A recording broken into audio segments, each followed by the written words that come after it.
আসসালামু আলাইকুম। আমি আমার দেশে বিবাহ জীবনের 10 বছরের মধ্যে এই বাচ্চা কাচ্চার চিকিৎসা করার জন্য 4-5 বছর দেশেই শেষ করেছি। বিভিন্ন জায়গায় বিভিন্ন ডাক্তারের কাছে যাওয়ার পরে কোনো রকম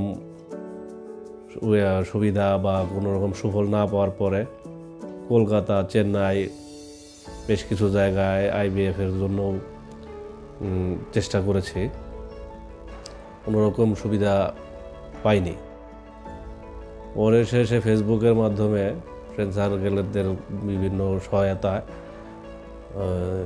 এসসিআই আইভিএফ দিল্লি থেকে এক বন্ধুর মাধ্যমে মোবাইলে চ্যাট করে ওই দিল্লির পাওয়া গেছে, অ্যাড্রেসটা পেয়েছি।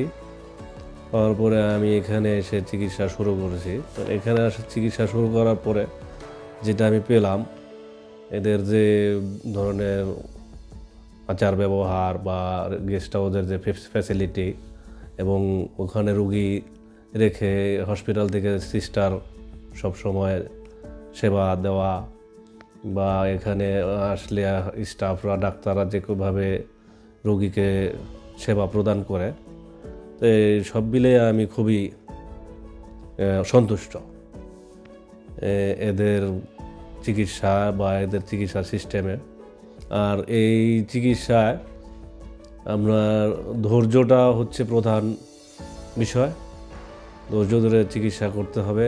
আর এই বেলায় আমি বলবো যে এখানে যে আইভিএফের সিস্টেমটা, আমি অন্যান্য জায়গাও খোঁজখবর নিয়েছি বিভিন্ন জায়গায়, দিল্লি এসসিআই আইভিএফের মতো সুযোগ সুবিধা দিয়ে অন্য কোথাও ভাবে মিলাতে পারিনি। যাই হোক, আমরা আল্লাহর কাছে লক্ষ কোটি শুকরিয়া। অনেক ধৈর্য এবং পরীক্ষার পরে আল্লাহ আমাদেরকে সন্তানের বাবা মা বানাচ্ছেন। এই জন্য আল্লাহর কাছে আমি কোটি কোটি শুকরিয়া আদায় করি। আর